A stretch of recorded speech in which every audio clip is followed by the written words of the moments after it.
All right, so Terminal 8, which is the last of the terminals for JFK, seems to be rather large. It's bigger than Terminal 1, which is kind of a small terminal, but bigger than 5 and 7. And it's only smaller probably to Terminal 4. Terminal 4, which is of course massive, which has 2 concourses. Terminal 8 looks fairly spacious and large. There's 7 different aisles that you would go to check in. It's predominantly the One World Alliance airlines, so you have Qantas, Iberia, American, British Airways, all of the superstars of One World Alliance. So that's going to be this terminal, and it seems, I don't know how much of it has been refurbished, but it honestly seems spacious, it seems clean, it seems well organized. There aren't a whole lot of lines that are here. Maybe this is just a slower time to check in. Who knows? But it's Sunday, so it's actually a really good day to maybe fly if you're thinking of flying out of JFK Terminal 8. But it seems like a fairly nice airline, right?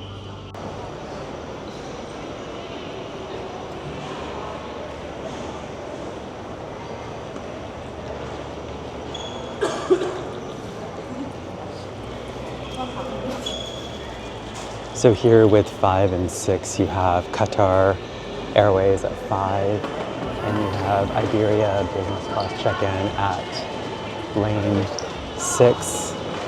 It doesn't matter where we're. And then here you have a welcome to Terminal 8, which is really the entrance. So it's right here, and you can see all the different airlines. They have, of course, Japan Airlines, which is over here in aisle 4. JAL, which is part of One World Alliance, which I think is largely considered one of the better airlines. Flying to Japan, probably the best.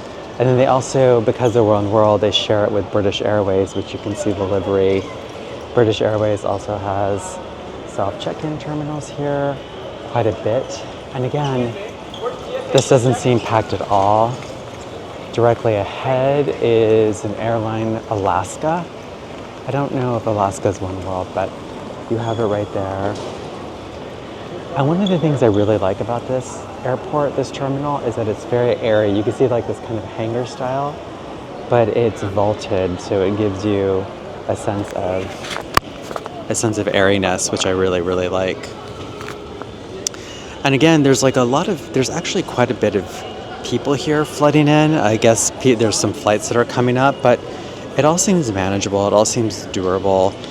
If you want general security and restrooms, signs are aplenty here. It can direct you to wherever you need to go. It's actually a very easy airport terminal to navigate. So if you're worried, don't, because this is all really, really easy. It seems like a more simplified or more compact version of Terminal 4. So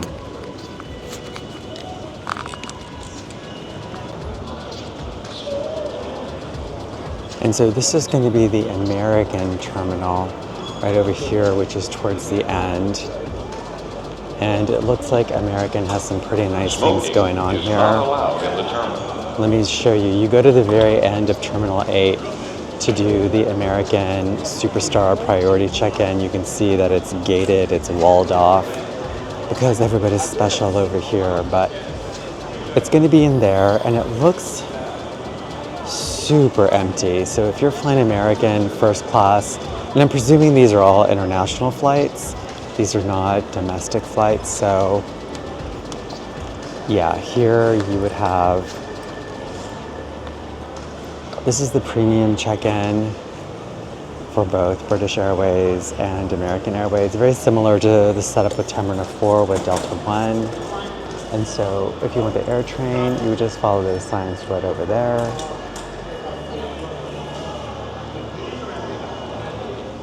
So yeah, I mean, this seems like a really big terminal, but it also seems somewhat more modern than most of the other terminals in JFK. So I'm gonna see how close I can get to the lines without actually going through, because I don't want to go through any of these lines, because some of these lines look a little maddening, but we're gonna check them out.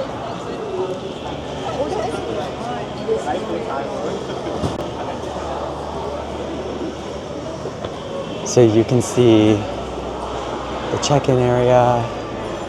It's pretty big, pretty spacious.